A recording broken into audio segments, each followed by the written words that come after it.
हैं। और आज का शांति सेशन भाई जैसे जी। कि सभी जानते हैं, मुरली मंथन ग्रुप में ओम शांति। आजकल ओम हम शांति। लोग 18 ज्योतिर्लिंगों के बारे में जानकारी हासिल कर रहे हैं पुष्पलता दीदी जी के द्वारा। पुष्पलता दीदी जी मधुबन से, जिन्हें बाबा समय समय पर प्रेरणाएं दे रहा है कि किस तरीके से जो भक्ति मार्ग में कहना है कि ज्योतिर्लिंग 12 हैं, तो दीदी जी को बाबा ने कहा बताया कि 18 ज्योतिर्लिंगों की प्रत्यक्षता अंत समय तक होनी है। तो अभी आजकल हमारे जो सेशंस चल रहे हैं वो इसी पर आधारित हैं।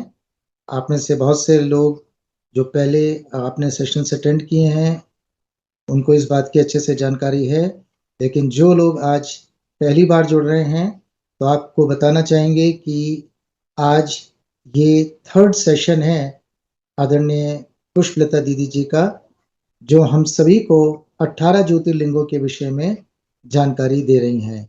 जैसे जैसा बाबा उनको बताते हैं, उनको जो आ, बाबा से योग में महसूसता होती है वो हमारे सामने समय समय पर रखती रहती हैं। आज हम लोग केदारनाथ के बारे में जानेंगे, जो दूसरा ज्योतिर्लिंग है। तो आज का सेशन रहेगा, फिर इसके बाद हमारा कल का भी सेशन होगा। आज वो हमको केदारनाथ ज्योतिर्लिंग के बारे में बताएंगी, उसकी थ्योरेटिकली नॉलेज हमको मिलेगी।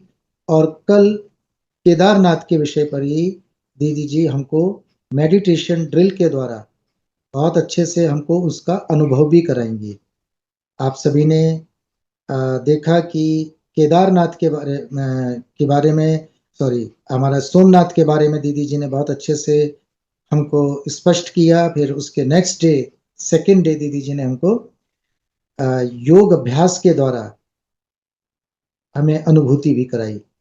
तो मैं आप सभी का पुनः बहुत बहुत अभिनंदन करता हूं और आप सभी का बहुत स्वागत है कि आप सभी ने समय पर आज का सेशन ज्वाइन किया है।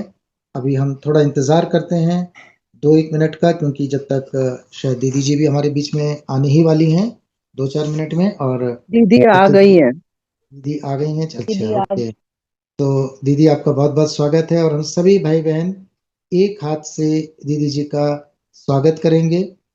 सभी लोग दीदी जी का स्वागत। और हम सभी के लिए बहुत हर्ष का विषय है कि दीदी जी इतना अमूल्य समय है ना, उनका समय बहुत कीमती रहता है, क्योंकि उनके बहुत सारे अपॉइंटमेंट्स रहते हैं, अलग अलग स्थानों पे उनको जाना पड़ता है। तो ये बहुत बड़ी एक उनकी जिम्मेवारी है जो बाबा ने उनको सौंपी है, और वो बहुत ही बखूबी अपने रिस्पॉन्सिबिलिटीज को निभा भी रही हैं। तो अभी हम हमारे बीच में हम नेहा बहन भी आई थिंक आ गई होंगी। नेहा बहन आ चुकी हैं, यस। तो नेहा बहन जी का भी हम आज स्वागत करेंगे। और आप सभी को थोड़ा सा मैं नेहा बहन जी के बारे में भी परिचय देना चाहूँगा, क्योंकि नेहा बहन जी जो हैं वो दीदी जी के बिल्कुल अंग संग रहने वाली बहन हैं। और बहुत अच्छे से ये दीदी जी का जो ये मुहिम है बाबा के 18 ज्योतिर्लिंग को सिद्ध करने के लिए, उसमें अ, नेहा बहन जी का बहुत बड़ा एक किरदार है। तो हम सभी अ, नेहा बहन का भी बहुत बहुत स्वागत करेंगे एक हाथ की ताली से। और आज मैं थोड़ा आपको बताना भी चाहूँगा नेहा बहन के बारे में भी, कि नेहा बहन जो हैं ये गृहस्थ में रहती हैं। और गृहस्थ में रहते हुए भी नेहा बहन जो हैं वो जो एक कहा जाता है ना, बड़ी पॉपुलर सेइंग है, ट्रस्टी बनने का जो बात आती है, तो वो गृहस्थ में रहते हुए भी ट्रस्टी बनने की जो गायन है उसको वो सार्थक करती हैं। और ब्रह्मा कुमारी नेहा बहन जो है पिछले 15 वर्षों से ईश्वरीय ज्ञान के मार्ग पर चलते हुए न केवल अपना जीवन सफल कर रही हैं, बल्कि हजारों अन्य आत्माओं के लिए भी नेहा बहन प्रेरणा का स्रोत हैं। आप एक कुशल शिक्षिका भी हैं, और आप एक नेहाज एजुकेशन पॉइंट के माध्यम से बच्चों का भविष्य भी संवार रही हैं। मात्र 13 वर्ष की आयु से शुरू हुई आपकी जो शास्त्रों की खोज ने आज आपको गीता, कुरान, बाइबल, गुरु ग्रंथ साहिब जैसे महान ग्रंथों के गहरे रहस्यों का भी ज्ञाता बनाया है। आपकी पढ़ाई में रुचि है। बाबा ने आपकी इस प्रतिभा को सेवा का माध्यम बनाया है, जिसके तहत आप साइंस और साइलेंस के संगम से साइकोसोमेटिक समस्याओं का आध्यात्मिक समाधान भी प्रदान कर रही हैं।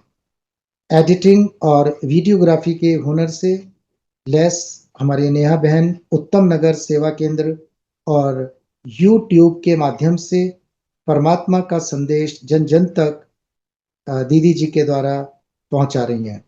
विशेष रूप से पुष्पलता दीदी जी के साथ 18 ज्योतिर्लिंगों के आध्यात्मिक और मनोवैज्ञानिक रहस्य को स्पष्ट करने में आपका विशेष योगदान रहा है। आपने आदरणीय पुष्पलता दीदी जी के साथ मिलकर पॉडकास्ट के माध्यम से भी ईश्वरीय संदेश फैलाया है।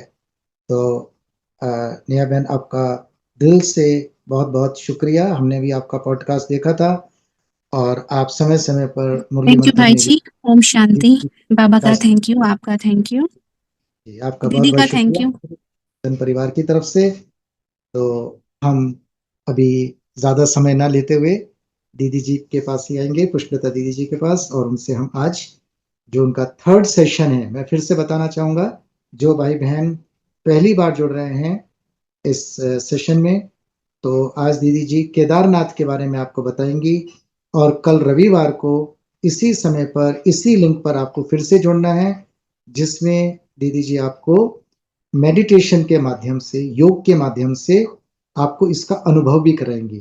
तो आज तो आपको थ्योरेटिकली समझाएंगी, इसको थ्योरी को समझना है कि केदारनाथ के बारे में बाबा ने दीदी को किस तरह की टचिंग दी है, क्या बताया है, उसके कौन कौन से राज खोले हैं, और कल इसी विषय को लेके दीदी आपको उसका अनुभव भी कराएंगे। तो नाउ ओवर टू दीदी जी। Thank you. ओम शांति। ओम शांति। ओम शांति। ओम शांति दीदी, ओम शांति। ओम शांति ओम दीदी। शांति दीदी, ओम शांति, ओम शांति, ओम शांति दीदी, ओम शांति। शांति दीदी, ओम शांति दीदी। ओम शांति। ओम शांति दीदी, ओम शांति। सबसे पहले शिव बाबा का पद्मा पदम इन्फिनिटी टाइम्स शुक्रिया, क्योंकि बाबा ने हम सबको चुन लिया इस बेहद कार्य में। परमात्म प्रत्यक्षता जो हर बाबा का बच्चा का लक्ष्य है कि बाबा प्रत्यक्ष हो, जन जन को बाबा प्राप्त हो जाए, उनके जीवन में सारी प्राप्तियां हो। कि सोमनाथ का जो हमने जाना कि हम देख रहे हैं चारों तरफ डिप्रेशन बढ़ रहा है, तो डिप्रेशन से मुक्त हो जाए। और इसमें मैं कहूंगी सबसे बड़ा बाबा का सहयोग रहा है। कैसे बाबा आत्माओं को चुन रहे हैं, कैसे पहले ये शुरुआत किया कुछ आत्माओं के द्वारा, और ये फैलता जा रहा है। फिर 108 दिन के बाद कई ग्रुप्स करते गए, और आपका स्पेशल ग्रुप जो बाबा ने इतना हाईएस्ट प्रोजेक्ट का नाम दे दिया, क्योंकि मुरली मंथन, मधुबन की मुरली मंथन द्वारा बाबा का 9M प्रोजेक्ट, और इसमें जुड़ने वाले सभी बहुत ही विशेष अनन्य आत्मा है। इसलिए आप लोगों के लिए हमारी मीठी प्यारी बहन नेहा बहन, जिसकी आवाज में इतनी मिठास है, वो इतने लोगों को निमित्त बनकर, हम सब तो निमित्त है, करण करावनहार शिव बाबा है। तो नेहा बहन का सच में मैं दिल से दुआएं दे रही हूँ, ब्लेसिंग्स दे रही हूँ बाबा के साथ, कि ये बाबा की चुनिंदा बच्ची है, जिसके द्वारा बाबा बहुत बड़ी बड़ी सेवाएं कराएगा आगे आने वाले समय में। और क्योंकि ये सब्जेक्ट परमात्म प्रत्यक्षता की है, तो बाबा ने स्पष्ट किया कि सबसे पहले ये सिद्ध होना जरूरी है कि गीता ज्ञान का दाता शिव भोलेनाथ शिव बाबा है, ना कि श्री कृष्ण। फिर दूसरी बहुत ध्यान देने वाली पॉइंट बाबा ने हम बच्चों को जिम्मेवारी दी है कि सर्वव्यापी परमात्मा नहीं है। ये दो बातें सिद्ध हो गई तो प्रत्यक्षता का नगाड़ा गूंजने लगेगा और सारी आत्माएं जुड़ जाएंगी एक बाबा की छत्र छाया में, और बाबा ही है सबके प्रॉब्लम्स का हल करने वाले। हम तो कौन हैं? हम तो बस एक, बाबा ने निमित्त, मैं तो निमित्त का भी भाव नहीं रखती हूं। तो यही कहूंगी कि इतनी आत्माएं जुड़कर अंदर से संकल्प ले रहे हैं कि हमें बाबा के ये मंदिर जो प्रूफ है बाबा के कर्तव्य का, भगवान ने कर्तव्य किया तो बाबा के अनेक मंदिर बने, पर बाबा हम आत्माओं को मेहनत से मुक्त करने आया है, तो वो मेहनत नहीं कराना चाहता, बस वो कहता है मेरे 18 अध्यायों को सब जन जन तक पहुंचाओ, प्रसाद के रूप में बांटो, कि परमात्मा स्वयं का ज्ञान माने आत्मा ज्ञान देता है कि मैं आत्मा चमकती हुई डायमंड बेदाग हूं। और उसके बाद जो पहला चैप्टर बाबा ने स्वयं आत्मा का ज्ञान दिया, फिर सेकंड चैप्टर, तो सेकंड चैप्टर कौन सा है वो अब मैं बताने वाली हूं। उससे पहले नशे की बात, जो मुरली मंथन, मधुबन की मुरली, उस मुरली का मंथन, तो हम सभी का मिशन है मन मनाभव, मन को पूर्ण रूप में बाबा में लगाने के लिए माला का मन का थ्रू मास्टर माइंड मेडिटेशन। ये बाबा highest souls of the universe बनाने के लिए ही बाबा ने ये एक राजयोगा कोर्स, जो गीता के 18 अध्याय हैं वो राजयोगा कोर्स है। उस कोर्स के द्वारा ही हम आत्माएं अपने को बाप समान, क्योंकि जो आदि सो अंत, हमारा आदि क्या था?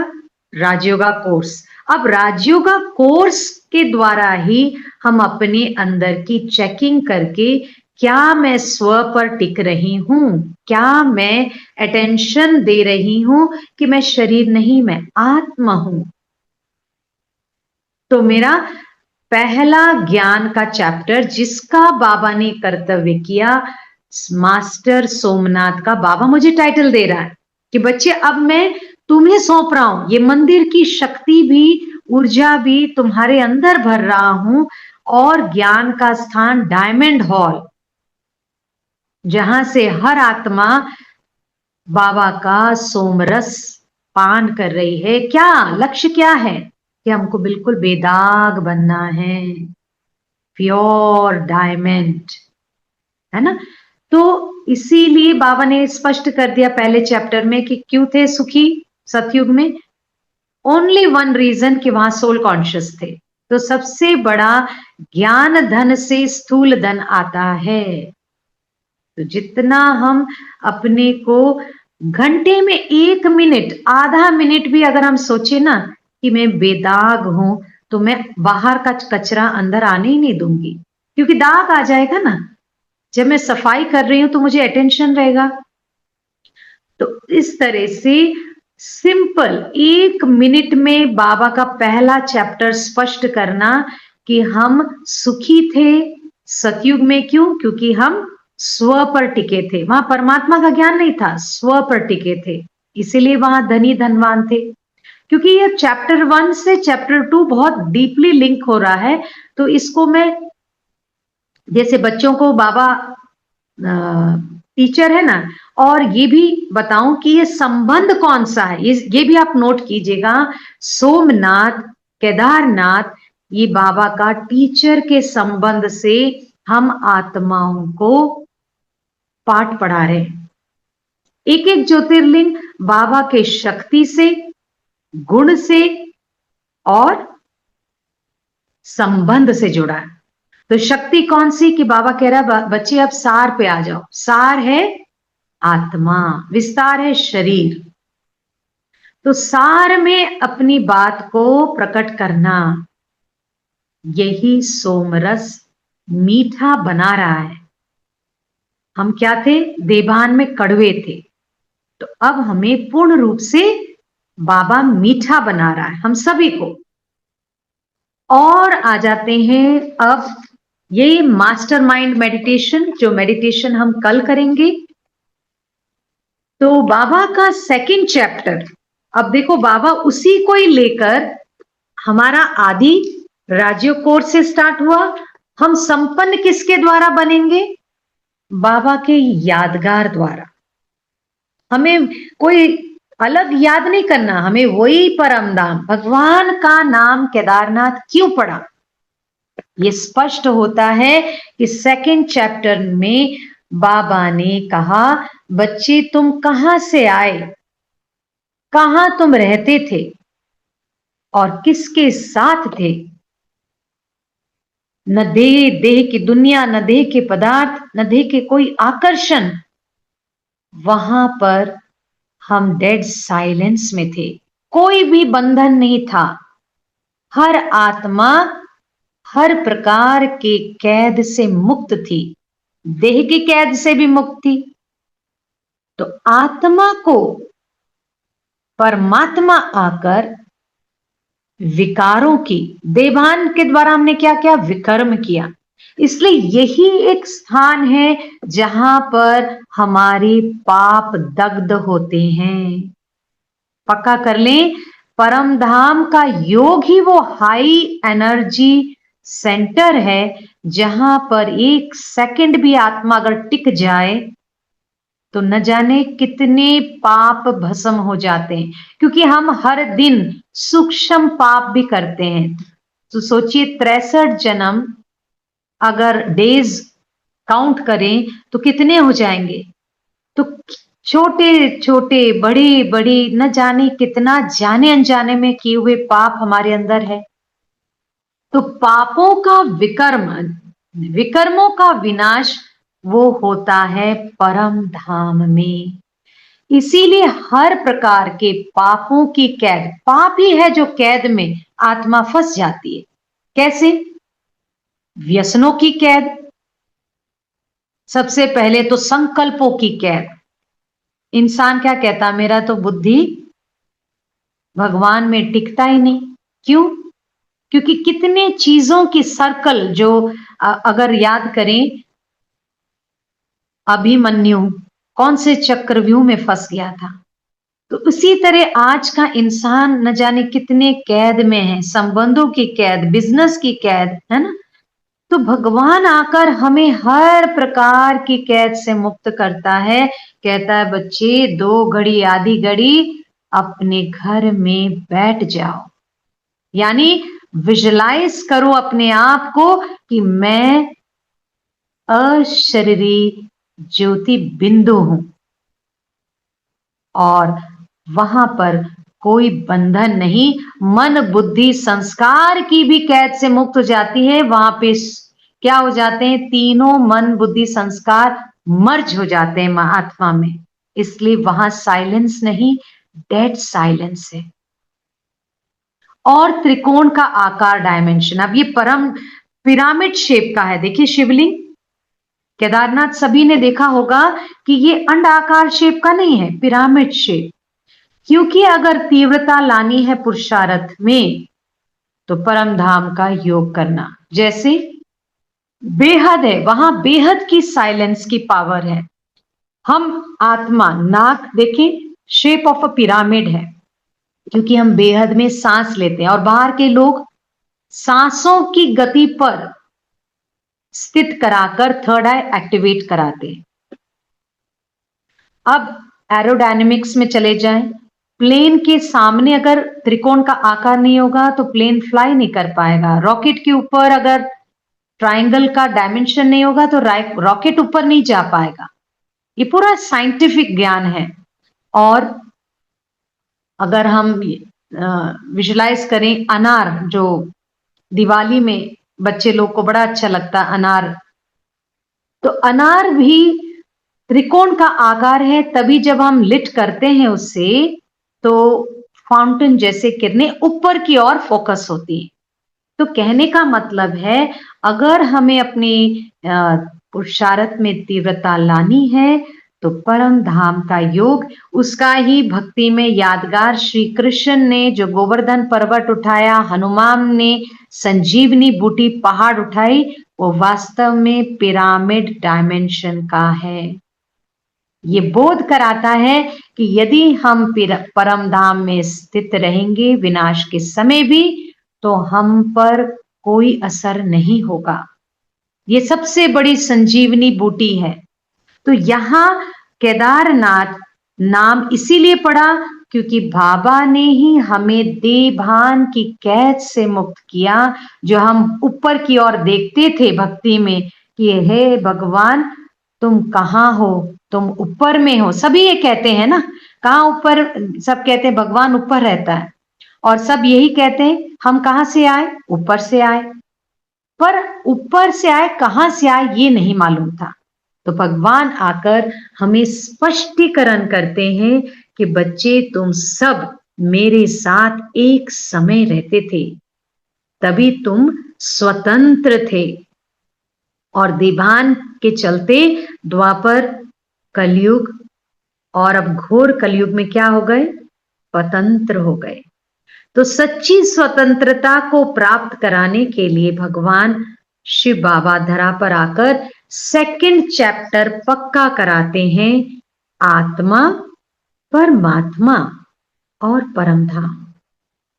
और हम आत्मा को अटेंशन देते हैं। देखो अपने आप को, कहीं आप सूक्ष्म किसी की कैद में तो नहीं, कहते मुझे ये बहुत अच्छी लगती है, बहन है तो मैं आऊंगी, तो ये क्या हो गया, बंधन हो गया। तो बंधन से हमें मुक्त करने का ये इतना पावरफुल स्वमान है केदारनाथ की। मैं मास्टर केदारनाथ शिव शक्ति, शिव शक्ति बोलते ही कल जो मेडिटेशन होगा उसकी पावर आप फील कर सकेंगे। आपको मंदिर जाने की जरूरत नहीं है, आपका घर ही शिवालय केदारनाथ का स्थान बन जाएगा। वो परम धाम की ऊर्जा आपके घर में ही प्रवाहित होने लगेगी। आपका मन बिल्कुल शांत, डीप साइलेंस की अनुभूति में चला जाएगा। इवन 5 मिनट्स आपने मेडिटेशन किया इस स्वमान के द्वारा, आपका मन का भटकाव खत्म हो जाएगा।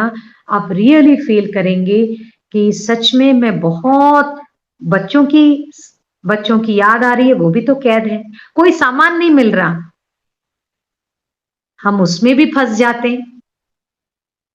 तो आजकल की जो युवा है वो तो हर प्रकार की कैद से, पश्चिमी सभ्यता की कैद से, खाना जो पिज्जा है ना, कई बच्चे को अगर आप हफ्ते में एक दिन फास्ट फूड ना मिले तो उसकी हालत डिप्रेशन में चले आते हैं। तो ये मूल कारण है स्वयं का ज्ञान ना होने के कारण। तो इसलिए ये इतना डीप नॉलेज है, बाबा ने आकर भक्ति की प्राप्ति ज्ञान देकर। आप केदारनाथ जा रहे हो, आप केदारनाथ जा रहे हो, वहां कर रहे हो भक्ति, पर कोई, क्योंकि अर्थ ही नहीं मालूम है ना।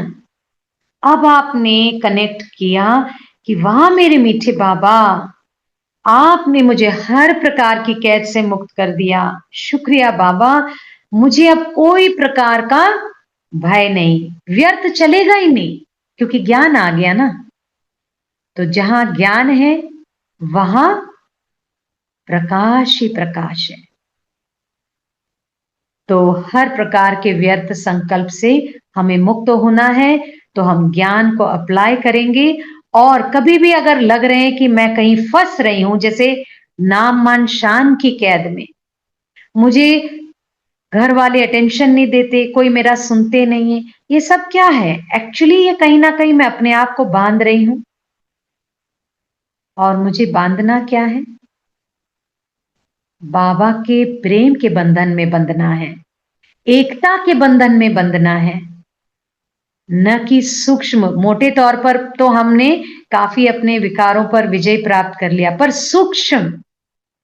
सूक्ष्म से सूक्ष्म हमें अपने आप से चेक करना है, क्या मेरी इच्छाएं तो मुझे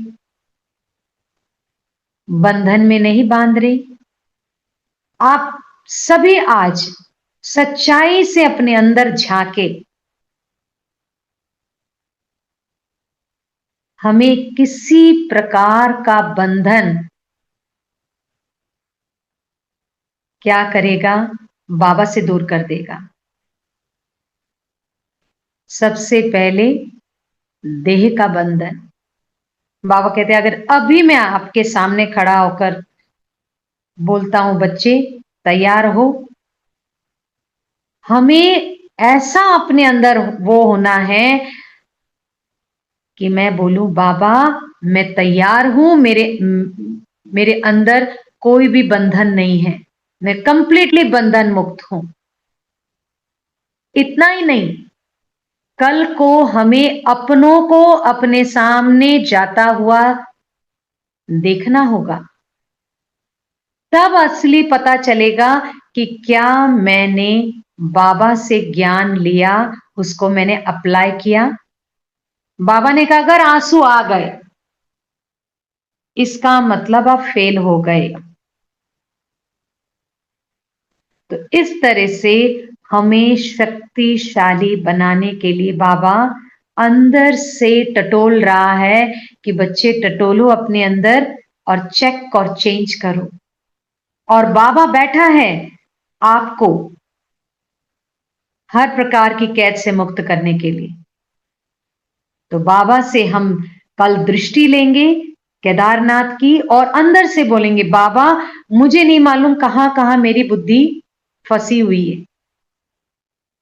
देखें हम यदि किसी को दुख देते हैं, आज कितनी आत्माएं हैं जो कोमा में सालों साल शरीर की कैद में हैं।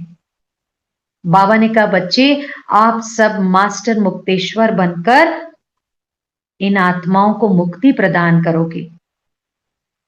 और मुझे बहुत खुशी हो रही है बताते हुए बाबा ने मुझे यूज किया। एक माता 20 साल से शरीर में कैद थी, उनका शरीर बिल्कुल पतला हो गया था।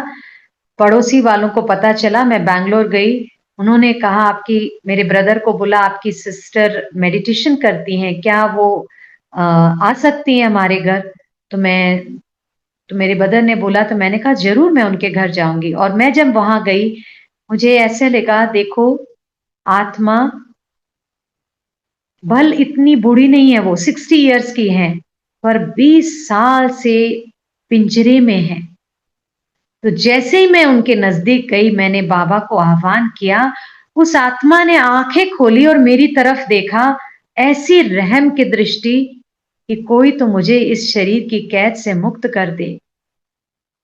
तब मैंने बाबा से कहा बाबा इस आत्मा के जो भी विकर्म है जल्दी चुकतू कर दो।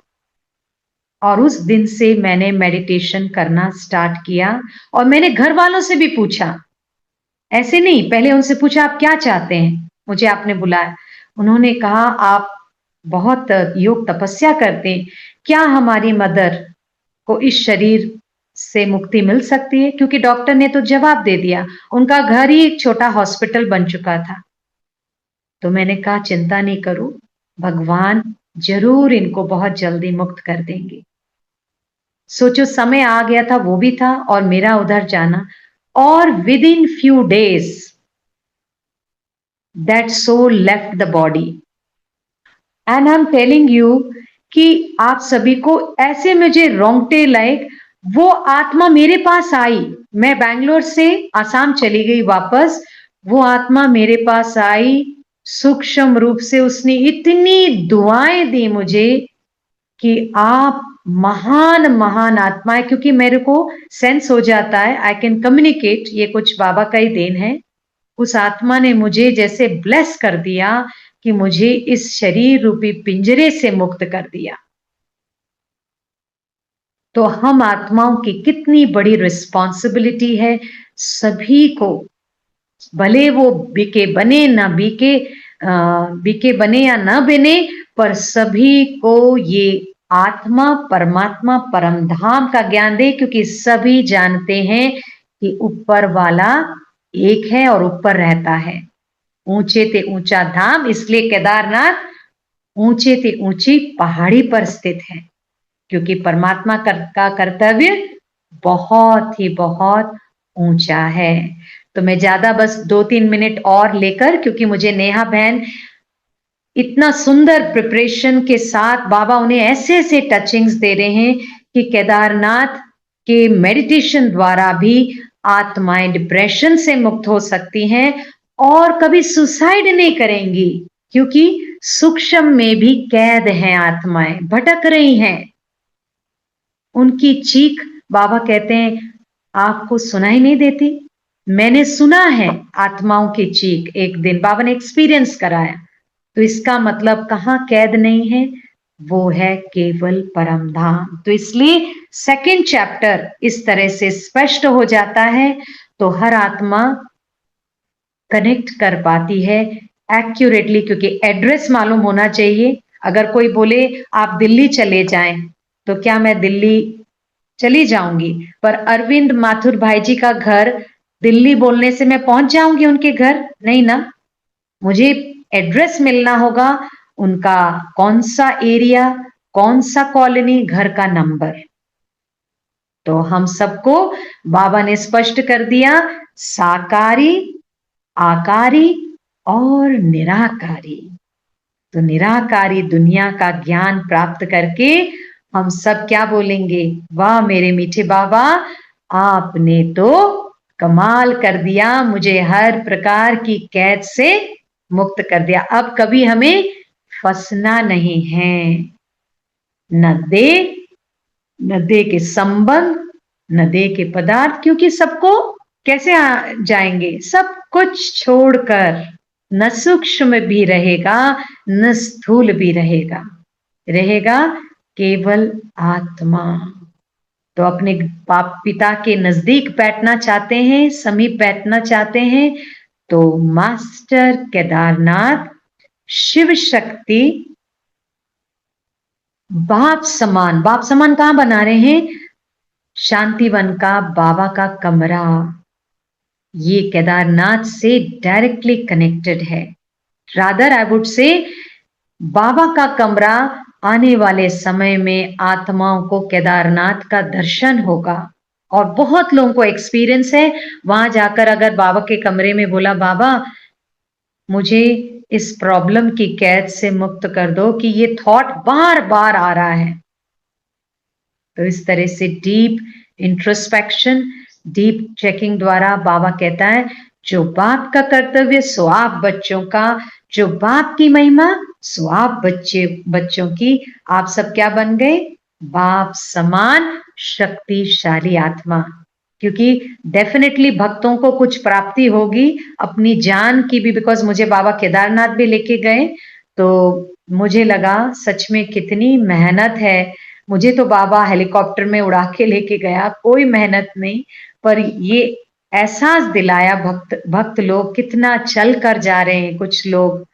कुछ लोग को हेल्थ इश्यूज भी हो रही है, फिर भी केदारनाथ के दर्शन अद्भुत अनुभव कराया बाबा ने वहां जाकर। और सच में ऐसा लगा पहाड़ों पर कि शंकर खड़ा है, शिव और शंकर जैसे सभी को भरपूर कर रहे हैं बाबा। बट वही है भक्ति में कि बाबा बहुत एनर्जी देता है, बहुत शक्ति देता है, बट जब वो फिर से अपने लौकिक दुनिया में चले जाते हैं तो फिर अपने जीवन में वही विकारों में और अशुद्ध अन्न का फिर व्यवहार भी, इस तरह उनका जो भी पावर केदारनाथ से उन्हें प्राप्त होता है वो डिस्चार्ज हो जाता है। फिर भी हर आत्मा को बहुत अच्छा लगता है और लोग नशे में अपनी जान की परवाह न करते हुए भी इतनी हाईएस्ट स्थान पर भावना से जाते हैं। तो बाबा भाव और भावना दोनों को जोड़कर भक्ति और ज्ञान की शक्ति द्वारा हम आत्माओं को सर्व प्राप्तियां करा रहे हैं। तो आपको और दिल से बहुत बहुत शुक्रिया। सबसे पहले मैं शिव बाबा का जो इतना सुंदर यादगार हम सबको स्पष्ट किया ये ज्ञान, क्योंकि ये ज्ञान मुझे बिल्कुल नहीं, ना मैंने कोई मंदिर मंदिर दर्शन किया शिव का, क्योंकि मैं पिछली वीक भी बताया था कि मैं तिरुपति बालाजी की बॉर्न हूँ, हम वही मंदिर जाते थे। ज्ञान में आने के बाद बाबा ने ये प्रोजेक्ट को 2021 में दिया। प्रोजेक्ट पूरा माने मेडिटेशंस, कमेंट्रीज 108 दिन होने के बाद बाबा ने जब 18 स्थान मधुबन में दिखाया तो बाबा ने कहा फ्रीक्वेंसी मैच करने के लिए आपको जाना होगा, क्योंकि तभी दुनिया इसको स्वीकार करेगी। तो ऐसे करके बाबा एक एक स्थान लेकर मुझे बड़े गहरे रहस्यों को और स्पष्ट बाबा ने हम सबको प्राप्त कराया। क्यों? इसलिए कभी ये ना बोले कि दीदी ने बोला है, बाबा ने बुलवाया है। और हम सब बहुत ज्यादा भाग्यशाली आत्माएं हैं जो बाबा की भक्ति की भी पावर और ज्ञान की पावर द्वारा द्वापर और कलयुग को भी बाबा ऊंचा बना दे रहा है। ठीक है, तो सभी को बाबा की केदारनाथ की शक्तियां सभी पर बरस रही हैं। त्रिकोण का आकार, छत्र छाया सभी पर सदा रहकर इन्फिनाइट, बेहद की, जैसे भक्ति और ज्ञान आप देखेंगे तो इन्फिनिटी एनर्जी का फ्लो होकर पूरे भूमंडल में परमात्म प्रत्यक्षता, परमात्मा की शक्तियों का संचार। तो ये बाबा का कर्तव्य टीचर के रूप में और हमारे आज्ञा चक्र को एक्टिवेट कर रहे हैं। और ये कल हम डीपली हम आगे अनुभव करेंगे। तो मैं बाबा को अगेन शुक्रिया कर रही हूँ, और आप सभी फरिश्ते जो इस मिशन मन मना भव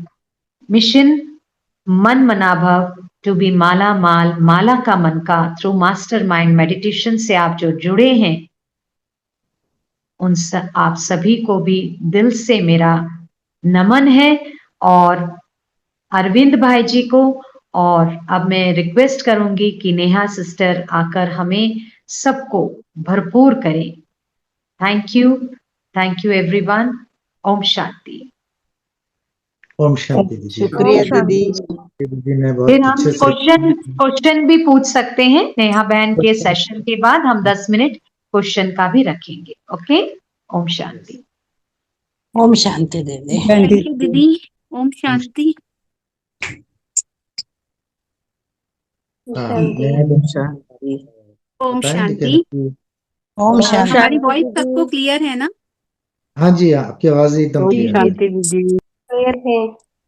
ओम शांति दीदी। ओम शांति सभी को। ओम शांति। शांति तो दीदी जी ने भर भर के खजाना हमको दे दिया है ना? जब दीदी बोलना शुरू करते हैं ना तो हम बहुत ध्यान से सुनते हैं, है ना? ऐसे लगता है जैसे पहले भी हमने ये सब कुछ सुना था हूबहू, है ना? बाबा कहता है ना कि ये सब कुछ बच्चे रिपीट होता है। तो मुझे तो हर पल यही महसूस होता है कि जो चीज मेरे साथ हो रही है ना, पहले भी ये हुई थी। और कई लोग कहते हैं कि हमें भी महसूस होता है। तो दीदी को सुनना बहुत अच्छा लगता है। और ये परमात्म प्रत्यक्षता में बाबा ने निमित्त बनाया है, चुना है। इस कोई रहस्य होगा, बाबा ही जानते हैं। वही करन करावन हार है और हम कर रहे हैं। तो आज हम थोड़ा सा साइकोलॉजिकली, है ना, उस तरीके से इसको समझने की कोशिश करेंगे। वैसे दीदी जी ने कुछ छोड़ा नहीं है समझाने के लिए। सभी कुछ बहुत अच्छे से, है ना, गहराई से दीदी जी ने कवर किया है। तो थोड़ा सा हम भी इसके ऊपर करेंगे। जैसे केदारनाथ अगर देखा जाए तो केदार खेती करने को भी कहते हैं। जैसे अभी हम पढ़ते हैं ना कई चीजें, तो उसमें बताते थे कि जब खेती कोई पहले करते थे तो उसे केदार कहते थे। केदार मतलब मिट्टी को गीला करना, फिर बीज बोना। उससे क्या कनेक्शन है ये थोड़ा सा समझ लेते हैं। केदार का अर्थ गीली भूमि या खेती करना भी होता है। जिस तरह एक बीज खेत में बोए जाने पर अपने पुराने आवरण को तोड़कर नया जीवन पाता है, वैसे ही साधक यहाँ अपने पुराने संस्कारों की कैद को तोड़कर परमात्मा से मिलने के बाद, मिलन मनाने के बाद एक नए संस्कारों को धारण करता है। ये लाइन बहुत गहरी है। अगर आपने शिव महापुराण किसी ने भी सुना हो कभी भी, तो अभी प्रॉपर एक पेज तो मुझे याद नहीं है, लेकिन ये उसी में हमने देखा था कि उसमें बताते हैं कि अगर आपको अपने संस्कारों को बदलना है तो आपको शिव की भक्ति करनी होगी, क्योंकि ये शास्त्र भक्ति के हैं तो उसमें भक्ति बताई। तो भक्ति की भी कुछ स्टेज बताते हैं, और ज्यादातर जो भक्त होते हैं वो यही कहते हैं कि हम चरणों के दास बनना चाहते हैं, है ना। अभी कोई भक्ति करता है और अगर आप उससे पूछें कि आप क्या चाहते हो, तो वो कहेंगे हमें मोक्ष चाहिए, और क्या कहेंगे, दूसरी चीज क्या बोलेंगे कि हमें उस हरि के चरण चाहिए, है ना। तो हम भी जब भक्ति मार्ग में थे तो चरण हम यही समझते थे कि दो, ये जो स्थूल पैर है ना, देवी देवताओं के, श्री कृष्ण के, राम जी के, ये सारे दो पैर। फिर जैसे जैसे शिव के बारे में पढ़ना शुरू करा तो शिव तो निराकार है, तो अब निराकार के तो पैर होते नहीं है, तो कौन से चरणों की प्राप्ति भक्त लोग करते हैं, जैसे बड़े बड़े तीर्थों पर जैसे दिखाए ना, 12 ज्योतिर्लिंग के, वहां जाकर तपस्या करते हुए दिखाया। तो वो कौन से दो चरणों की प्राप्ति थी, तो दो चरण, फिर जब हमने उसे डीप में समझा, बाबा का ज्ञान मिला, तो दो चरण माना, 2 स्टेप स्टेजेस, है ना। फर्स्ट स्टेज त्याग, सेकंड स्टेज तपस्या। तो हमें समझ आया कि ये दो चरण को प्राप्त करना सबके लिए जरूरी है। तो अगर हम देखें, अगर हम तीर्थ जाते हैं, है ना, तो यही मन में लेके जाते हैं ना कोई विश तो हम लेकर गए ही होंगे कभी भी, आप लोगों में से भी जो भी गया होगा। कई लोग विश नहीं लेते, कई लोग कहते हैं हमने कभी ईश्वर से मांगा नहीं और उसने कोई कमी छोड़ी नहीं, तो हम मांगा नहीं, लेकिन फिर भी हम मन की शांति के लिए, आंतरिक शांति के लिए उस तीर्थ पर गए। तो वो दो चरण क्या है, त्याग। अगर आप देखें, जब आप कोई भी पूजा पाठ या कोई भी घर में हवन या कोई भी अगर आप जो भी करते हो, या रोजे आते हैं, हमारे मुस्लिम भाई बहनों के रोजे आते हैं, और बहुत सारे धर्मों में अलग अलग अलग त्योहारों के रूप में मनाया जाता है, तो उस व्रत में सबसे पहले ही वृत्ति को शुद्ध किया जाता है ना। वृत्ति को शुद्ध करना, वृत्ति को शुद्ध करने से ही व्रत पूरा होता है। क्योंकि मानो आज मेरा व्रत है, तो मेरी वृत्ति में सुबह ही आ जाएगा कि आज मुझे तेज नहीं बोलना, आज मुझे अपशब्द नहीं बोलने, आज मुझे ये चीजें अवॉइड करनी है, आज मुझे इतने समय पाठ करना है, और ये सात्विक भोजन को टेक करना है, मतलब खाना है या इसको लेना है। तो पहले ही कॉन्शियस में ये सारी चीजें ऐड हो जाती हैं। ठीक है, फिर जब तीर्थ भी लोग जाया करते थे, तो पहले तीर्थ हम बताते हैं हमारे पेरेंट्स, तो जैसे अगर कोई घर का एक इंसान भी तीर्थ के लिए गया है, तो पीछे के लोग भी जब तक वो तीर्थ करके लौट नहीं आता था, घर में प्याज लहसुन नहीं खाते थे, मतलब घर से निकाल देते थे। मतलब एक तो गया है यात्रा पर, लेकिन जो पीछे उसके लिए बैठे हैं वो दुआएं करते थे कि उसकी यात्रा सफल हो, क्योंकि पहले यात्रा करना बहुत मुश्किल होता था। अभी तो बहुत इजी हो गया, फ्लाइट्स हैं, जैसे दीदी ने बोला ना, हेलीकॉप्टर हैं। अभी भक्त लोग तो देखो कैसे पैरों में छाले पड़ जाते हैं, कितनी ठंड, और केदारनाथ कितनी ऊंचाई पर है। तो इसको थोड़ा सा समझते ही गहराई से। तो जब हम शिव को याद करते हैं, आपने देखा दैत्यों को भी देखा ना तपस्या करते हुए, कई सीरियल्स कई ऐसी बनाई हैं, है ना, जो भी दिखाने के लिए कि दैत्यों ने भी एक टांग पर खड़े होकर पर्वत, कैलाश पर्वत पर जाकर तपस्या की, सालों तपस्या की। फिर शिव ने वरदान दिया, तो जैसे ही उन्हें वो वरदान मिला, फिर वो उस वरदान को गलत यूज करते हैं, और वो शक्तियां उनसे चली जाती हैं। ठीक, अभी दीदी ने कितना बहुत गहराई से और तो बहुत ही सरलता से दीदी ने कहा, हम जाते हैं तीर्थ पर तो ऊर्जा हमारे अंदर भरती है, लेकिन हम उसको आकर सेव नहीं कर पाते, उस ऊर्जा को व्यर्थ गवाते जाते हैं। तो हमें ध्यान इसी चीज का रखना है कि हमने त्याग किया। त्याग कैसा किया, देखो तीर्थ पे जाते हो कितना त्याग होता है, नींद का भी त्याग करते हैं, कठिन चढ़ाइयां चढ़ते हैं, अपने कंफर्टेबल का भी त्याग करते हैं ना। अपना कंफर्ट, घर में तो आप आराम से सोते हो, बैठते होते हो, वहां कैसे कैसे रहते हैं, है ना, ठंड को भी बर्दाश्त करते हैं, चढ़ाई करते हैं, बहुत सारी, मतलब इस शरीर की व्याधियों के लिए ना जो भी कठिनाई आती है उसको फेस करते हो, और उन सुख सुख सुविधाओं का त्याग करते हो। तो पहला ये, और फिर उसके बाद वहां जाके तपस्या करते हो, मतलब लाइन में लंबी लगना, है ना, उस एक थोड़ी सी छवि देखने के लिए, उस चित्र का, है ना, जो दिखाया है वहां शिवलिंग, उसके दर्शन के लिए लंबी कतारों में खड़े होना। तो त्याग तपस्या के बाद ही उसके बाद आपको एक आंतरिक शांति मिलती है। लेकिन वो शांति भरने के बाद कई बार तो घर तक आने तक भी हम भूल जाते हैं कि हमने इस चीज के लिए कितना त्याग किया। कई लोग तो देखो इतनी दूर चढ़ाइयों पे जाने के लिए कब से पैसे भी जोड़ रहे होते हैं, आसान नहीं होता सबके लिए। जो मतलब मिडिल क्लास फैमिली के हैं, कितना वो पहले से ही अरेंज करते हैं कि यहाँ जाने के लिए इतना पैसा भी लगेगा। तो ये सारी चीजों का हमें ध्यान रखना है। हमने शक्तियां, शिव बहुत भोला है, इसलिए शिव को भोला भंडारी कहा। आप देखो, चाहे दानवों ने पूजा पाठ किया, तपस्या की, आराधना की, चाहे देवताओं ने, भोले बाबा ने कभी उनसे ये नहीं पूछा कि आप क्यों ले रहे हो, क्योंकि वो सदा देने वाला है। इसलिए बाबा के साथ सदा शिव लगता है, सदा दाता लगता है ना। कि नानक मेरा, हम सुनते थे ना गुरुद्वारों में, बहुत प्यारी व्याख्या, नानक मेरा मीत नवा, सदा सदा दातार, सदा सदा दातार, सच्चा साहिबा सदा सदा दातार, सदा सदा दातार, सदा सदा दातार। तो मतलब इतनी बार सदा लगता है। कई आप व्याख्याएं देखो, बहुत प्यारी जो गुरुद्वारों में और जहाँ होती है, सदा लगता है हर जगह। उस अकाल पुरख वाहिगुरु के साथ सदा लगा, मतलब वो सदा देता ही रहा है और हम सदा लेते ही रहे हैं। ठीक है, हम लेते ही रहे हैं, तो उसको थोड़ा सा हमें ध्यान में रखना है। तो परमात्मा पार्शियलिटी नहीं करता। कोई थोड़ी भी तपस्या करेगा उसे भी भर भर के दे देता है, लेकिन वो उसको यूज नहीं कर पाते। तो दैत्य क्या करते थे, उस पॉजिटिव एनर्जी को नेगेटिव में जाकर यूज करते थे, वो छीन जाती थी उनसे, छीन ली जाती थी। ठीक यही हमारे साथ भी हुआ।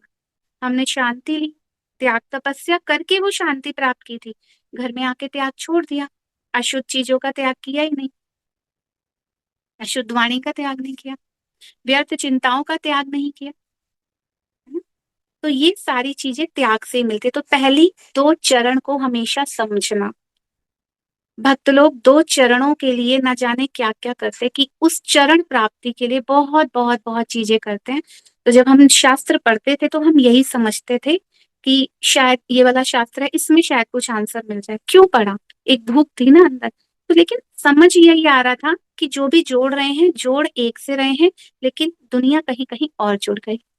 तो केदारनाथ केवल हिमालय की गोद में बसा एक मंदिर नहीं है, ये मानवीय चेतना मतलब कॉन्शियसनेस के रूपांतरण का एक शक्तिशाली केंद्र है। ठीक है, जैसा कि आपने बहुत गहराई से दीदी जी से अभी समझा, केदार का अर्थ है ना, है उस भूमि से है जहां से मुक्ति का मार्ग प्रशस्त होता है। अगर आप देखें पांडवों का, और दिखाते हैं ना, जो भी आपने महाभारत के एपिसोड्स कभी देखे हो या सुना हो, पढ़ा हो, तो हमने तो इस पे बहुत गहराई से पढ़ा था, दिखाया था ना कि केदारनाथ पर ही पांडवों ने जाकर तपस्या की थी और वहीं से स्वर्ग का गेट खुला था। जानते हैं ना, ये वही छोर है, ये वो धरती का छोर है जहां से आकाश मार्ग से एक द्वार खुला था। तो दीदी ने जो अभी आपको चित्र दिखाया ना, कितना प्यारा परम धाम का चित्र दिखाया, कैसे हम आत्माएं परम धाम में रहते हैं और कैसे एक एक करके नीचे पार्ट बजाने आते हैं। ये वही स्वर्ग का द्वार है, और ये तभी खुलेगा जब आप अपने मन की कैद को तोड़ोगे। शरीर की कैद तो टूट ही जानी है एक दिन, ये आत्मा ये पिंजरा छोड़कर उड़ ही जानी है, लेकिन जो इस पिंजरे में रहते हुए कर्म करेगी उसके अनुसार एक नए पिंजरे में जाके फंसेगी। ये एक सिंपल सी बात है जो हमें बहुत गहराई से समझनी होगी। मैं कह रही हूँ बात सिंपल है, लेकिन इसे भी गहराई से समझनी होगी कि इस पिंजरे से मुक्त होने के लिए हम तपस्या करते हैं, लेकिन अपनी मन की वृत्तियों का ध्यान ना रखने के कारण हम एक नए पिंजरे में जाकर भी मुक्त नहीं हो पाते। वहां भी लगाव, वहां भी तनाव, वहां भी झुकाव, वहां भी सारी चीजें शुरू हो जाती है। इसीलिए जीते जी श्वासों को सफल करने की प्रक्रिया बनी, है ना। उसके लिए बहुत प्यारे प्यारे भजन भी बने, है ना, व्याख्याएं भी बनी, श्वासादि माला नाल सिमरा मैं तेरा नाम। कि बाहर की माला को आप सिमरो चाहे ना सिमरो, मतलब मन का सिमरो चाहे ना सिमरो, इस मन के को फेरो। ये जो मन, ये जो ब्लॉकेजेस है ना मन की भावनाओं के अंदर, है ना, इमोशनल ब्लॉकेजेस जो आज हमारे ब्रेन में हो चुके हैं, है ना, जो न्यूरो पैटर्न बहुत विकारी बन चुके हैं। कई लोग कहते हैं हमें उसने इतना दुख दिया हम भूल नहीं सकते, हम कभी नहीं भूल सकते। जहां आपने ये बात की, माना आप कैद, आपने लॉक कर दिया, तो ये पिंजरा तोड़ो। उसके लिए ग्रेटिट्यूड है, उसके लिए क्षमा भावना है। आज तो साइकोलॉजी इतनी अच्छे से एक्सप्लेन कर रहे हैं लोग, डॉक्टर्स भी कहते हैं कि चिंताओं को जाने दो, छोड़ दो। मन की गांठें, मन में गांठें जो बांधी हुई थी, आज वो शरीर की गांठ कैंसर के रोग में हमारे सामने आ रही है।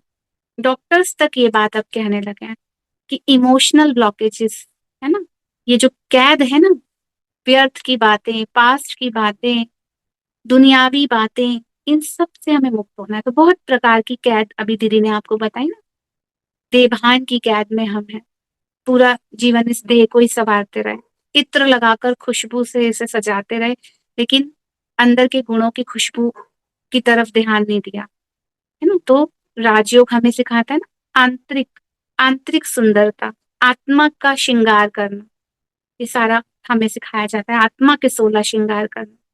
ठीक है, तो अभी हम थोड़ा सा इसे और गहराई से देखते हैं। मनोवैज्ञानिक दृष्टिकोण, मन की कैद से मुक्ति। मनोविज्ञान की दृष्टि से मनुष्य अपने ही बनाए हुए विचारों, अतीत की यादों और भविष्य की चिंताओं के पिंजरे में कैद रहता है। अभी पता चल गया। अभी आप सब कहेंगे कि हम तो कैद नहीं है, हम तो फ्री हैं, लेकिन आप देखो अभी भी आप पास्ट की कुछ ऐसी बातें हैं जिसके कारण आप खुद को अभी भी घुटन में कई बार महसूस करते हैं। उन बातों को हील करो, ठीक है। और कई लोग हमसे पूछते हैं, जब हम डोज ऑफ हैप्पीनेस की वर्कशॉप लेते हैं, आज भी सुबह वर्कशॉप थी, कई लोग हमसे पूछते हैं दीदी पुरानी बातें डिलीट कैसे करें। पुरानी बातें डिलीट नहीं होती हैं, सिर्फ उसमें कुछ नया ऐड कर दो, वो हल्की हो जाएंगी, वो बातें आप धीरे धीरे भूल जाओगे। और एक नया, जैसे ही आपको लगे घुटन महसूस हो रही है, पास्ट की मैं कैद में हूँ, विचारों की कैद में हूँ, किसी ने कुछ कहा, उसी की बाउंड्रीज मेरे आसपास बनी हुई हैं, मुझे तंग करती हैं, तो उस समय डीप ब्रीथिंग करके, दीदी ने बोला ना, महसूस करो मैं मास्टर केदारनाथ हूँ, मैं मुक्त हूँ, मैं क्षमा करता हूँ, उस बातों को जाने देता हूँ, लेट गो करता हूँ। और ये एक दिन, ये एक महीना या महीने के बाद नहीं, ये रेगुलर हर एक दिन हमें करना है। सोने से पहले जरूर करना है, जरूर जरूर करना है, रोज करना है। क्षमा देनी है, क्षमा लेनी है। जैसे आप रोज खाना खाते हो, वैसे आपको ये रोज करना है, ठीक है। तो कौन से पिंजरे में हम कैद हैं? अपनी ही भावनाओं के पिंजरे में कैद है। अहंकार का विसर्जन। केदारनाथ की यात्रा अत्यंत कठिन दिखाई है ना, बहुत कठिन दिखाई है केदारनाथ की यात्रा। और कई लोग बहुत डरते भी हैं कि वहां जाना मुश्किल है, थोड़ा सा ये टास्क मुश्किल है। ये भौतिक शरीर की सीमाओं और अहंकार को तोड़ने की प्रक्रिया है। भौतिक शरीर की कुछ सीमाएं होती है ना, मैंने अभी बताया ना, हम कंफर्ट जोन में होता है, कंफर्ट से बाहर आना, ठीक है। ठंड भी होती है, रास्ते भी थोड़े मुश्किल होते हैं, चढ़ाई भी कठिन होती है, बहुत सारी चीजें होती हैं।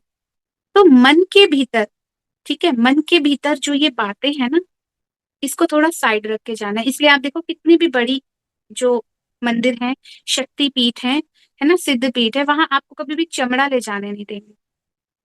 उसका क्या आध्यात्मिक अर्थ है? मतलब चमड़ा माना, ये जो 5 तत्वों की जो ये बॉडी है ना, इसकी अवेयरनेस से हट कर कि मैं एक आत्मा हूं। जब हम ये सोच कर उस परमात्मा से जुड़ते हैं तो ही सच्चा मिलन होता है। एक एग्जाम्पल मैं आपको और दे देती हूँ कि अगर मुझे अपना कोई एक प्लग ऐड करना है, तो आपको पता है उसके ऊपर का रबड़ हटाना पड़ेगा। अगर मुझे 2 तारों को कनेक्ट करना है, इलेक्ट्रिक वायर्स को, तो दोनों के ऊपर की रबड़ हटानी पड़ती है। तो अगर हम परमात्मा से जुड़ रहे हैं तो वो तो शरीर में आता ही नहीं है, वो तो निराकार है। तो मुझे उससे कनेक्ट होने के लिए अपने इस देह भान की, जो ये मैं कैद में रहती हूँ ना हर पल, कि मैं नेहा हूं, मतलब वो बॉडी का नाम है नेहा, लेकिन मैं आत्मा अगर इससे पहले किसी शरीर में रही होंगी तो कुछ और नाम होगा, तो शरीर का नाम नेहा है। तो राजयोग का अभ्यास हमें यही सिखाता है कि मैं एक आत्मा हूँ, सामने वाला भी एक आत्मा है, और वो भी उस परमात्मा का बच्चा है।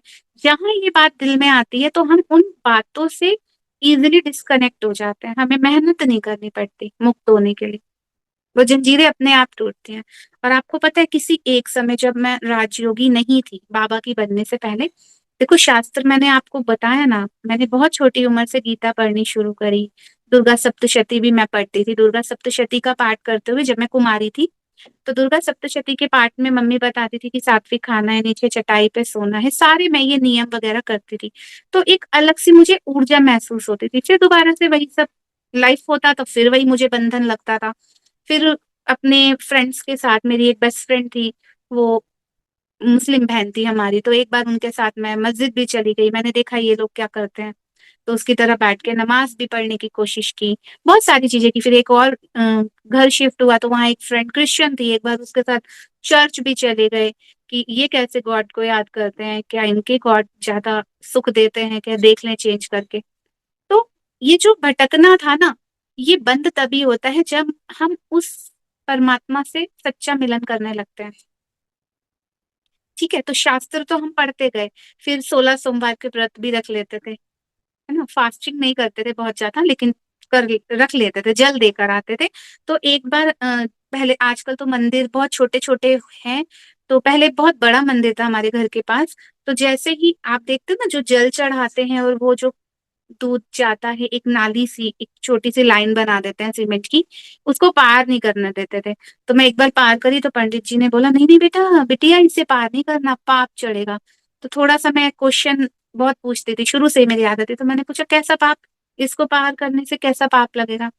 पंडित जी ने नहीं बताया। तो एक बार वहां कोई कथावाचक आए हुए थे हमारे वहीं, तो वो कोई बात कर रहे थे, तो स्पेशल, मैं बहुत छोटी थी, मैं बता रही हूँ, मैं 6 7 8 में ही थी शायद। तो मैंने एकदम से सुना कि ये जो पंडित जी इस मंदिर में आए हैं ना, ये छोटे पंडित जी को कुछ नहीं पता है, बड़े पंडित जी आज बता रहे हैं, क्योंकि लाउड स्पीकर लगते थे। तो मैं अपनी साइकिल साइड में खड़ी करके मैं बैठ गई। तो उन्होंने बताया कि ये जो धारा बहती है ना, ये ज्ञान की धारा, इसका उल्लंघन नहीं करना। वो भक्ति मार्ग के अकॉर्डिंग बता रहे थे, लेकिन मुझे ये बात समझ आने लगी कि परमात्मा ने भी हमारे लिए कुछ नियम, कुछ मर्यादाएं बनाई हैं। ठीक है, ये ज्ञान हमारी कुछ मर्यादाएं करता है। यहाँ हम किसी को ज्ञान सुनाए, आप सोचो कोई बहुत बड़ा संत हो, यहाँ वो ज्ञान सुनाए और दूसरी तरफ वो उसके कर्म अच्छे ना हो, तो दुनिया क्या कहती है, ये कैसा ज्ञानी है, ये खुद पर तो अमल करता नहीं, ये हमें क्या सिखाएगा। तो अगर हम उस परमार्थ पर चल रहे हैं ना, तो कुछ बाउंड्रीज हमारे लिए बन जाती है। ठीक है, उसका उल्लंघन करना मतलब विकर्म बनना। तो आज आत्मा यहाँ शुद्ध होती है, वहां फिर से जाके अशुद्ध हो जाती है, फिर शुद्ध होती है, फिर अशुद्ध हो जाती है। तो एक बार और भी सुना कि कलयुग है, कलयुग को, घोर कलयुग भी सबने मिलकर बनाया है, इस कलयुग को सतयुग भी हम सब मिलकर बनाएंगे। तो अभी हम यहाँ सब जो बैठे हैं, किस लिए बैठे हैं, सतयुग की ओर बढ़ने के लिए बैठे हैं। क्यों रेगुलर हम बाबा की मुरली सुनते हैं, कुछ नए भी होंगे इसमें, ज्ञान सुनना क्यों जरूरी है, क्यों सत्य का संग करना जरूरी है, सत्संग। कई बार सत्संग में बैठकर भी हम वहां के नहीं होते। तो हमारी गुरबाणियों में बहुत प्यारी बात चलती थी कि 4 प्रकार के लोग होते हैं, ऊंगे, चुंगे, सुंगे एंड डूंगे। ऊंगे मीन्स जो घर की परेशानियों से डिस्टर्ब होके थोड़ी देर मंदिर गुरुद्वारे में आके थोड़ा सा टेम्परेरी, है ना, हद की शांति पाते हैं, वो ऊंगे। फिर कुछ होते हैं चुंगे, चुंगे मीन्स चुगने वाले, एक दूसरे की इंफॉर्मेशन निकालते हैं कि कितने बजे मंदिर आता है, ये कहाँ रहता है, ये कितना कमाता है, इसका बैकग्राउंड क्या है, इसके रिश्ते नाते कैसे हैं। चुंगे मतलब सबका इंफॉर्मेशन, जासूसी टाइप के करने आते हैं, सत्संग से मतलब नहीं होता उन लोगों को।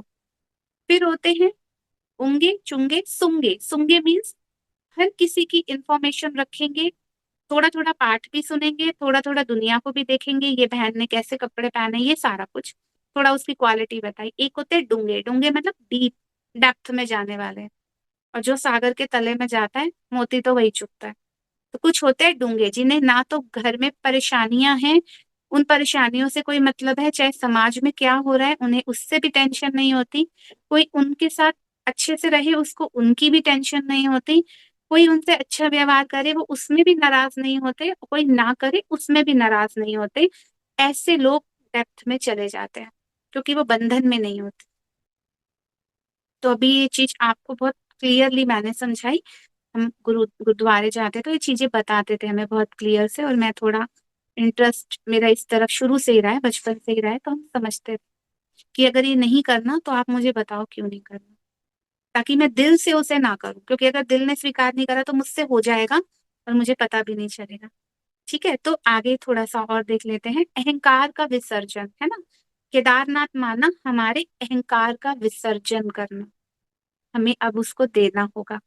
यही मनोवैज्ञानिक मुक्ति की शुरुआत है। ठीक है, जब व्यक्ति इतनी ऊंचाई और विशाल प्रकृति के सामने खड़ा होता है तो उसका स्वयं सेल्फ छोटा पड़ने लगता है। वहां जाने के बाद पता चलता है कि प्रकृति कितनी बड़ी है और हमारा ईगो, जो हम इतना बड़ा ईगो लेके चलते हैं, छोटा सा है। अगर आप ऊपर सैटेलाइट से देखें ना तो पता भी नहीं चलेगा हम अर्थ में कहाँ पे खड़े हैं। इतनी सी भी हस्ती पता नहीं चलती। से जूम कर करके आप गूगल मैप देखते हो ना, आप एप्स बनी है, कितना अच्छा लगता है। पहले अर्थ दिखती है, फिर उसे और जूम करो जूम करो जूम करो, फिर गलियां स्ट्रीट, फिर और जूम करो, फिर सब दिखता है। तो मतलब इतनी छोटी से हम हैं और अहंकार हम इतना बड़ा लेकर चलते। तो मैं आत्मा अति सूक्ष्म से सूक्ष्म ज्योति स्वरूप हूँ। तो अपना ओरिजिनल स्वरूप केदारनाथ जाके हमें याद आना चाहिए। ठीक है, फिर वहां दिखाते बहुत ठंड है ना, शीतलता है, वैराग्य है ना, शीतल हो जाए वहां जाने के बाद। जब जितना हम परमात्मा से जुड़ते हैं, हमारी इंद्रियां जो चंचलता की तरफ होती हैं, जो अग्नि अंदर लगी होती है विकारों की, वो धीरे धीरे शांत होने लगती है। छिट्टे छिट्टे मारते हैं ना शीतला माता का, समझ लो वही ठंडा हो जाता है सब। वर्तमान में जीना केदारनाथ का वातावरण इतना भव्य और चुनौतीपूर्ण है कि आपका मन भटकना छोड़कर पूरी तरह वर्तमान क्षण में आ जाता है। वहां का जो चुनौतीपूर्ण चढ़ाई है ना, वहां आपकी कॉन्शियस पूरी वहीं पे लग जाती है। अगर आपने हल्का सा भी इधर उधर देखा तो कुछ भी हो सकता है। ठीक है, तो मनोवैज्ञानिक रूप से वर्तमान में होना ही मानसिक बंधनों से सच्ची आजादी है, मुक्ति है। ठीक है, तो आप सम्मान भी आप ले सकते हो कि मैं मास्टर मुक्तेश्वर हूँ। जैसे बाबा मुक्तेश्वर है, पाप कटेश्वर है, शिव के नाम है ये सारे, वही टाइटल हम सभी बच्चों के हैं।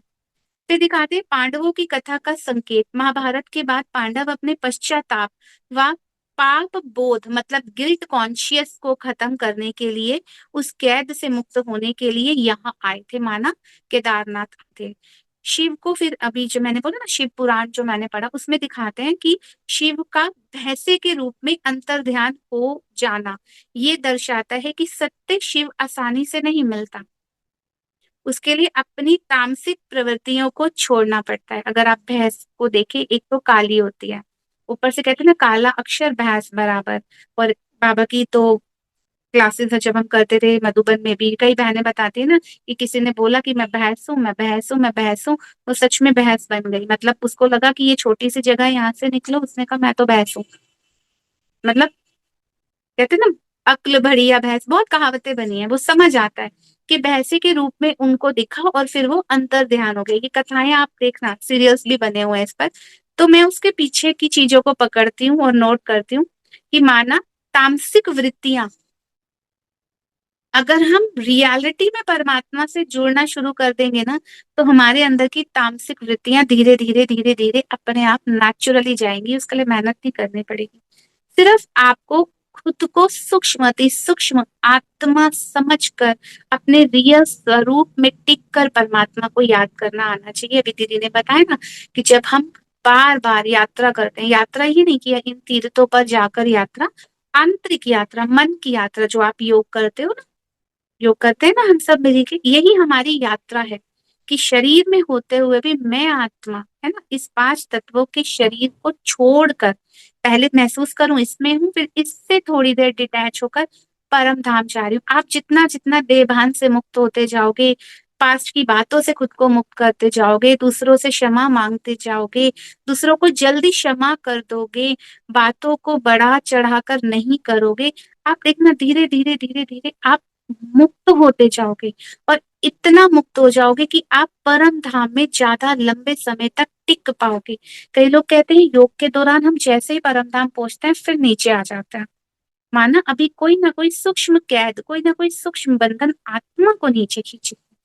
तो इसीलिए जब शिव पर जो जल चढ़ाया जाता है, उस जल की लकीर को कभी पार नहीं किया जाता। भक्ति मार्ग में भी मंदिर में कहते हैं पाप लगता है, इधर से इधर फेरा करो, इधर से इधर फेरा करो, इस जल की लकीर को कभी भी पार नहीं करना। तो ठीक उसी तरह परमात्मा ने भी हम बच्चों को दुनिया में भेजा था कि मेरे को याद करना। अभी हमसे कोई बाय करे है ना और कहे हम घर से दूर जा रहे, तो हम क्या कहते हैं, अच्छा मेरी याद रखना, मुझे याद करना। कहते थे ना, ऐसे पहले कहते थे, आजकल तो फोन वगैरह है, वीडियो कॉल है। तो मुझे याद है मेरे पिताजी बाहर रहते थे, तुम्हारी माता जी ने अकेले ही पाला था हमें। तो पापा जब 4 साल में 3 साल में सऊदी से घर आते थे, तो जब जाते थे तो मम्मा बोलती थी कि मेरी याद रखना, चिट्ठियों के द्वारा याद देना, है ना। पहले तो चिट्ठियां, लेटर से ये सब चलते थे। फोन कॉल करने के लिए एक हमारी मौसी जी थी, बस उनके घर में फोन था, तो महीने में एक बार फोन के लिए वो जाया करते थे। तो याद रखना। ऐसे ही कई बार जब मैं सेशन लेती हूँ ऑनलाइन साइकोसोमेटिक वालों के लिए, तो मैं पूछती हूँ कि आप इस धरती पर क्यों आए हैं। कोई पता ही नहीं है उनको क्यों आए, क्या करने, दीदी नहीं पता क्या करे। तो हम भूल गए। तो ऐसे ही गुरबाणियों में कहते थे ना, "ऐ सुन मन का फिर उठ जाग सवेरे, की कह के आए वे की कर्म तेरे, मैं अमृत वेले गुरुवाणी गासा, सतसंगता बैके प्रभु नाम ध्यासा, तू भूल गयो वैदे पै गयो हनेरे।" मतलब परमात्मा कहता है कि बच्चे तू जा, उस धरा पर जा, अपने आसपास के प्राणियों को भी जो अंधकार में पड़ गए हैं मेरा नाम ध्या। ध्या मतलब ध्यान कर, ध्यासा मतलब पंजाबी में कहते हैं नाम का ध्यान करना।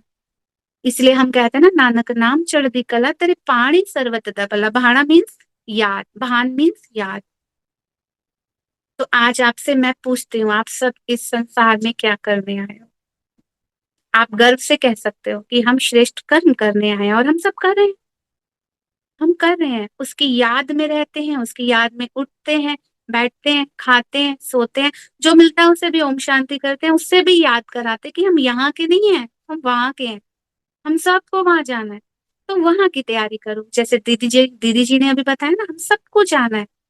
उस माता जी को इस शरीर के बंधनों से भी मुक्त किया। मुक्त वही कर सकेगा जो खुद मुक्त होने की टेक्निक्स जानता हो। अभी हम खुद ही नहीं मुक्त हो पाते, हम दूसरे को क्या मुक्त करेंगे। तो दुनिया खुद भी उलझी हुई है, जंजालों में फंसी हुई है, अंधकार में फंसी हुई है, और वही ज्ञान देकर दूसरों को फंसाती है। तो परमात्मा का ज्ञान जब हम स्वयं में धारण करते हैं तो हम एक इंस्ट्रूमेंट बन जाता है ना। बाबा कहते हैं ना, लाइट माइट स्थिति बन जाती है बच्चों की। तो हमारे औरे में, हमारे आसपास, हमारे संपर्क में आने वाले के भी पाप कटने लगता है। तो बहुत सारी इसमें चीजें दिखाते हैं कि आसुरी जो हमारी वृत्तियां होती हैं, आवृत्तियां, वो धीरे धीरे डिलीट होती हैं। तो उसके लिए नियम, संयम, मर्यादा, है ना, दिव्य गुरुओं की धारणा, रेगुलर परमात्मा को याद करना, मन करके याद करना। तो ये बहुत प्यारी व्याख्या है जो हम हमेशा सुनते हैं ना, कि तू पुल गयो वैदे ते पै गयो हनेरे की। तो बच्चे मुझसे जो वादा करके आए थे ना इस धरा पर, तुम भूल जाते हो। जैसे ही सतयुग त्रेता बीतता है, द्वापर, दो पूर्व होते हैं और रावण की प्रविष्टा होती है, तो बच्चे तुम देह भान के पिंजरे में फंसते चले जाते हो। देह के संबंध, देह के रिश्ते, व्यर्थ की चिंताएं, गॉसिप्स। और आजकल तो देखो बहुत सारी, दीदी जी ने बोला ना कि यूथ है ना, जो यूथ है उनके लिए तो बाहर ही इतना मनोरंजन है कि वो फंसते जा रहे हैं, उस जाल में फंसते जा रहे हैं। फिर जब डिस्टर्ब होते हैं तो फिर बोलते हैं लीव मी अलोन, मुझे अकेला छोड़ दो। क्योंकि आत्मा को पता है अकेले ही आते हैं, अकेले ही जाना है, लेकिन अकेले नहीं जाना, मुझे तो बाबा के साथ जाना है। आई होप आप सभी को बहुत अच्छे से केदारनाथ का आध्यात्मिक अर्थ और साइकोलॉजिकली मीनिंग समझ आएगा। वैसे मैंने आज साइकोलॉजी ली ही नहीं, मनोविज्ञान लिया ही नहीं, उसका पूरा एक कंटेंट है जो तैयार किया है, जैसे सोमनाथ का किया था, वो आपको भेजा जाएगा। क्योंकि 2 बार रिपीट नहीं कर सकते, दीदी जी ने ऑलमोस्ट सभी कवर कर दिए थे। तो मैं ओम शांति करूंगी आप सभी से। ओम ओम शांति शांति। दीदी, ओम शांति, ओम ओम शांति शांति। दीदी। शांति दीदी, ओम शांति। शुक्रिया बाबा, शांति दीदी। आपका भी शुक्रिया। ओम शांति दीदी, ओम शांति। ओम शांति। ओम शांति दीदी। ओम शांति। किसी का कोई क्वेश्चन है तो पूछ सकते हैं दीदी जी से। और आज के सेशन से संबंधित, केदारनाथ से संबंधित आपको कोई क्वेश्चन करना है किसी भी भाई बहन को? ओम शांति दीदी जी। ओम शांति दीदी ओम शांति। जी। अभी आपने बताया कि बाबा के कमरे को भी हम परम धाम का ये बोलते हैं। नहीं, बाबा के कमरे को परम धाम नहीं बोलते हैं। परम धाम है। बाबा का कमरा की फ्रीक्वेंसी और केदारनाथ की फ्रीक्वेंसी एक समान है। अच्छा। की ऊर्जा स्थान जो है उसकी फ्रीक्वेंसी बताया। और जैसे हम जानते हैं हर एक मंदिर के ऊपर त्रिकोण का आकार बनता है। तो त्रिकोण का आकार इसीलिए क्योंकि वो परमधाम के डायमेंशन से कनेक्ट होकर परमधाम की ऊर्जा बेहद में प्रवाहित होती है। तभी हर आत्मा जो भी मंदिर जाती है या मस्जिद जाती है या गुरुद्वारा जाती है, इन प्रार्थना स्थानों में शांति को अनुभव करती है। तो जैसे 18 स्थान मधुबन में है, ऐसे एक एक स्थान की ऊर्जा को बाबा ने कनेक्ट किया। जी। जब मैं बाबा के कमरे में गई दीदी, हाँ जी, तो मेरे को ना शिवलिंग के ऐसे दिखाई दिए। बाबा के इससे शिवलिंग और ऐसे दरवाजे खुलते जा रहे हैं जैसे। तो उसको क्या हम समझेंगे? वही उसका कनेक्टिंग चीज आपको फील हुआ क्योंकि ये स्थान कनेक्टेड है एक ज्योतिर्लिंग के साथ, तभी वहां पर वो भावना आपको आई। वहां पर आप मधुबन के शांतिवन के बाबा के कमरे का बता रहे हैं एक्सपीरियंस? पांडव भवन में। पांडव भवन में, हाँ, जैसे बताया पांडव भवन का बाबा का कमरा महाकाल से कनेक्टेड है। वो आप लोगों को स्टेप बाय स्टेप फील होगा। बट अब बाबा का जो परमात्म यहाँ का अवतरण स्थान, जो स्थापित स्थान है, वो आने वाले समय में सभी को स्पष्ट होने लगेगा। जब मंदिर लुप्त होने लगेंगे, ये स्थानों से ही सबको दर्शन बाबा देगा। इसलिए यादगार के रूप में द्वापर युग में ध्यान कक्ष नहीं बने, मंदिर का ही निर्माण हुआ। जी जी, थैंक यू दीदी। ठीक है, किसी का और कोई क्वेश्चन है तो पूछ सकते हैं, जैसे टाइम हो चुका है। हाँ जी, 1 मिनट अगर किसी को केदारनाथ का। कल मेडिटेशन में तो आप सबको सारे प्रैक्टिसेस मैं निमित्त बनकर आप लोगों को करवा दूंगी। जी दीदी। तो वेरी इंपॉर्टेंट, जिनको व्यसनों का कैद है उसके भी टिप्स कल मिलेंगे। अगर आपको पता चल रहा है कोई ड्रिंकिंग, आपका कोई घर का सदस्य है ड्रिंक करता है, ड्रिंक की कैद में ही तो है, स्मोकिंग की कैद में है, निकलना चाहते हैं पर निकल नहीं पाते हैं। तो ये बड़े पावरफुल टेक्निक्स होंगे जो आपको कल बाबा हम सबको प्राप्त करवाएंगे। बस आप कल तक कम से कम बाबा से अमृत वेले की बाबा मुझे नहीं मालूम मैं कितनी सूक्ष्मता की कैद में हूँ। अब मुझे ये ज्ञान मिला है कि हम सब कोई ना कोई रूप से कहीं ना कहीं बंधे हुए हैं। अभी तक भी हम पूर्ण रूप से अपने आप को बंधन मुक्त नहीं किया है। तो बिल्कुल दीदी, आपने आज जो बताया कि जो केदारनाथ है उसका जो शेप है वो पिरामिड शेप का है, आपने बताया जैसे। पिरामिड माने परम धाम के डायमेंशन में मैं अपने को देख पा रही हूँ। क्या मैं उस डायमेंशन में अपने आप को स्थित कर पा रही हूँ? स्पेशली जब सिचुएशन मेरे चारों तरफ बड़ा डिफिकल्ट आता है, कोई सपोज आपके सामने गुस्सा कर रहा है और आप अपने आप को उस गहन शांति को याद कर सकते हो, तो आपके चलते सामने वाली जो आत्मा क्रोधित है उसका भी क्रोध आपकी शांति की पावर द्वारा उसका क्रोध शांत हो सकता है। बिल्कुल, तो आपने बड़ा अच्छा एक सम्मान भी दिया कि मैं मास्टर केदारनाथ शिव शक्ति बाप समान हूँ। तो हम इसका अगर उच्चारण करते हैं तो हम शक्तिशाली आत्मा हूँ। ये तो स्वमान इस बोलते ही मैजिकल इफेक्ट आ जाता है। यस, यही जो हमारे सबसे बड़ा सिक्स में दिखाया सम्मान है। है, भगवान का हमको सम्मानित कर रहे हैं कि मैं आपको अपना भक्ति की भी अथॉरिटी आपको दे रहा हूँ। ठीक है, I think now there are no questions further. मेरे ख्याल में सभी के क्वेश्चन, सब किसी का कोई क्वेश्चन रह नहीं गया है, और नेहा बहन ने भी बहुत अच्छे सबको से क्लैरिटी हो गई है, और नेहा बहन ने बहुत ही अच्छी तरीके से सब चीज in fact very well she describe the whole thing. तो मेरे को लगता है सभी काफी सेटिस्फाइड है, और सभी विचित्र, ये चित्र को ना देखकर उस विचित्र दुनिया और विचित्र पिता और अपने आप को विचित्र रूप में स्थित कर पा रहे। जी दीदी, बिल्कुल। Okay. तो हम Thank you आप once सभी again. पार्टिसिपेंट्स का भी बहुत बहुत शुक्रिया, दीदी जी का शुक्रिया, नेहा बहन का शुक्रिया, बाबा का शुक्रिया ऑलवेज है ही है। आज उन्हीं की ब्लेसिंग से आज ये हमारे सेशन सक्सेसफुली संपन्न हो रहे हैं, और अब हम कल फिर इसी लिंक पर इसी समय पर जुड़ेंगे, और कल प्रैक्टिकल केदारनाथ का हम अनुभव करेंगे।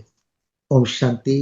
शुक्रिया बाबा। ओम शांति भाई जी। ओम शांति भाई जी, ओम शांति दीदी, शुक्रिया बाबा जी। ओम शांति भाई जी, शुक्रिया बाबा। ओम शांति, ओम ओम शांति। शांति दीदी। ओम शांति। ओम शांति भाई जी, ओम शांति।